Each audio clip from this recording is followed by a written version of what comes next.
Perv's routine from My Goal is Chris Shearing. I think that's a porn star. Are there any benefits of putting a cock ring on before going into the extender? I did not know you did that. I understand that he did it for the massage portion. Okay. But what are the benefits and risk of doing it? Should I incorporate a cock ring into my extender routine? Thank you. So, BD has seen my training log. So he knows how psychotic I am about actually tracking every metric possible in a training session, and I track them across the weeks. I have very few sessions that are not tracked, and they include metrics that are quite honestly just ridiculous, and I don't think most people would even consider them to be helpful, such as just like the general sense of like the texture of the soft tissue and stuff like that. And I always write notes adjacent to my training sessions. So when I tell you that something did or didn't work for me, you can be damn sure that I'm not just like guessing. It is that I actually have the numbers to prove that this did or did not work for me personally. So my initial thought with using the cock ring was that by retaining now mind you, it wasn't a very tight cock ring. It wasn't even enough to get you to like a semi erect or something like that. My idea was that the tunica release technique, while in the apex, might benefit from having some blood retention in the actual tissue, so that whenever you press along it linearly, you are also forcing lateral expansion across those lateral tunica bands.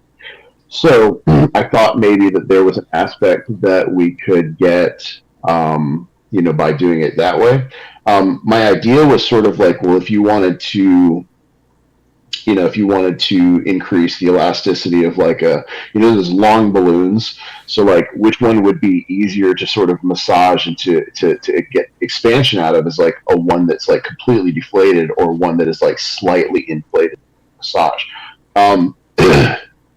I looked at this for I want to say about 10 weeks, and I can say conclusively that it led to no significant results with or without. Well, you're also only tracking length. Dude. No. No, I was tracking girth at this point in time. That was the longest way possible of saying, no, it didn't help. I feel like I have to give it a lot of cred, because I don't just want to be like, no, it didn't do anything. Okay, so if we're gonna extrapolate from that, then you know how I say you want to do like a BFR massage with a cock ring and be semi-erect. What you're saying is that there is no benefit to being even semi-erect when you do it, except it might be easy.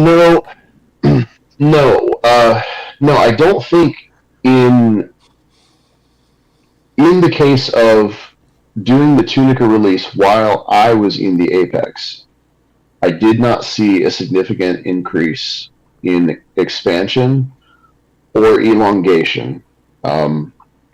So if you are doing it as you performed it in your video, I do believe that there is actually a benefit to being semi-erect.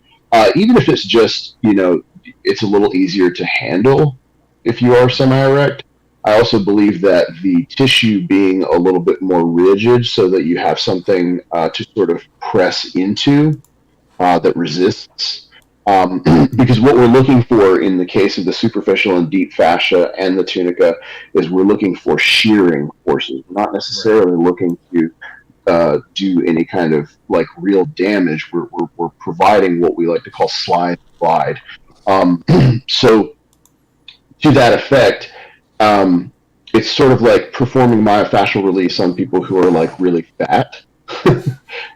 It's somewhat hard to release the deeper layers of fascia because it's, you need an inordinately harder pressure on them versus someone who is leaner. So I believe that the way that you have done it in your video may actually be significant. But I think that being in the extender is actually what provides me with that resistance. Okay, I gotcha. I don't know what you can do about it. Oh, listen! I have an update I'm gonna do, and I think I already told you, BD. In the last 60 days, Yeah. over 22 sessions in the last 60 days, pumping and extending. No longer. The whole session is no longer than 70 minutes. I have gained a quarter of an inch, and in 60 days. So 60 days, 2 months, 22 sessions, a quarter of an inch. That's pretty efficient. So yeah, that's why I'm saying I really think that the right kind of strain matters more than just having shit tons of strain and long periods of strain. Exactly. And well, that's like our whole, that's our whole spiel, right? Yes, exactly. Well, and this is something that I've said before. When I first came onto the scene, I was like, look, guys, you don't need to be doing a bunch of stuff. My routine is like 20 to 30 minutes of manual stretches and then 20 minutes of pumping, and like that's it. And I'm not gonna act like everybody was like throwing pitchforks and stuff, but at that time, everybody was like, I do this and I do this, and it was like these 120-minute sessions, and now everybody's like, oh yeah, Perv and BD, this is our thing to have the short sessions, and I'm just like, hold up, guys, like hold up. You paved the way, man. Thank you. Yes, give homage. That's what I wanted. Thank you, Perv. No, I'm just saying this. My book about how we kept adding more and more to the routines and the old school methods, and it's because the blind were leading the blind, and then since we're dealing with such insecure topics, it was just, well, I better do as much as I can. Yeah. But it just turns out the lazy ones, not saying it's lazy, the short on timed ones were actually making gains because they weren't able to dedicate 3 hours a day to it. So. Yeah. No, but that's the thing is that over the past, and I do plan to do a little write up on it because I think it's the most efficient gains that I've had over the shortest amount of time, and we're already talking about somebody who's made over 2 inches of gains at this point. Shut up, Edie. It's just envy at this point. I just but I mean 2 inches. Well, that's what I'm saying. That's what I'm saying is that I really do think I don't disagree with you that I probably am a hyper responder, and I do think that we know that some people have more or fewer tunicle layers. You've already pointed out I am very flexible, and I don't have to do much to maintain. I don't have to do much to maintain it. For context, his squat is this wide, his feet, and then he's still able to support 800 pounds on his back. Because of how fast 905. Sorry, 905 pounds. So this guy's almost squatting a ton. Meanwhile, I can barely get 405 with my stiff ass stance.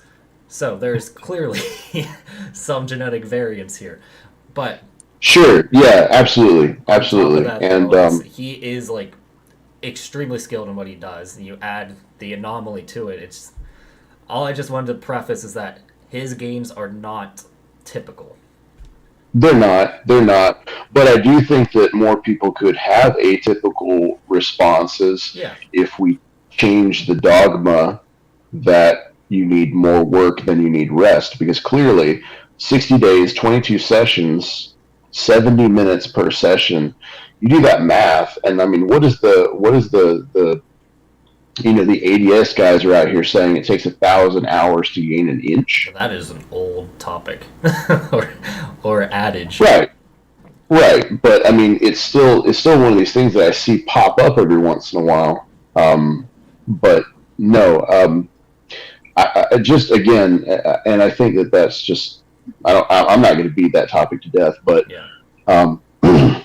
but yeah, the most efficient gains that I've ever had or actually seen have come from doing less and not doing more. Well, it does bring up a question that I get asked because I'm also an advocate of like sometimes less is more, and so, but there at the same time, I'm like, here's a study on extenders, and it showed that 4 to 6 hours of extending, 4 to 8 hours of extending, is what actually led to this data, and so I kind of feel almost hypocritical when I'm like, there's published evidence for this, but then they're like, but what you're saying. Because I'm like, look, if you do 20 minutes, maybe 30 minutes of stretching, max is 60 minutes. That's all you need. So it is kind of, how do you guys reason that? Okay, so let's break it down. An extender is going to be what, about 2 pounds of tension at most. Your arm, I don't know about you guys, but my arms can do like one arm tricep pulls of 45 pounds. So if I can do that for a minute, that's 45 pounds of tension. I mean, next time you go into the gym, BD, take a low cable and put it in between your legs, and I just want to see how much you can, just... I mean, I already do that. It's like... but anyway. We need to quantify this data. Exactly.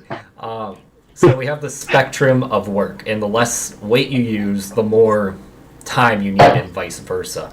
Our argument is that there's no reason to be wearing anything on your penis for more than an hour, because we can show where on the bell curve it's the most efficient. Yeah. So, again, I'm a meathead. I think of things like they are in training. So there's a really great meta-analysis put out by Schoenfeld and Contreras a few years ago, and they looked at something close to or over 100 studies. And basically, they found out, they studied sort of the X and Y axis of the age-old question: is it better to do high reps and low weight, or is it better to do high weight and low reps? So they studied nearly almost every popular interval between the sort of venerated time-tested 5 sets of 5 up to like 5 or 6 sets of 20. Mm-hmm. At the end of a 12-week study, they actually found that there was no clinically significant difference in between the two groups. Now, the only thing that was different is that the guys that did 5 sets of 5 actually had more injuries due to repetitive strain, but their 1 rep max was actually higher. So if we look at these two things on a spectrum, and we make some really broad extrapolations from these, you can say, well, sure, you could do 120 reps with a 5-pound dumbbell if that's what you want, and if that's the time commitment that you have. Or you can do your 5 sets of 5 and get the hell out of the gym. But I think personally that the 5 sets of 5 is sort of like the super heavy hanging guys. And you are going to end up with soft tissue, issues. And to pull the analogy all the way back, like you are just going to end up with a higher 1 rep max, like because you're just training your penis to hang a lot of weight off of. Like that's what you're actually training. It's basically a form of stress hardening, right? Yes, yeah, absolutely. So I think that in the same way that Schoenfeld and Contreras showed that there was no difference in the amount of hypertrophy, I do think that there is an actual difference in the what we refer to as minimum effective volume and maximum recoverable volume. Right. So all of that to say, I think that BD and I advocate a intelligent approach to PE that consists of more rest than it does work.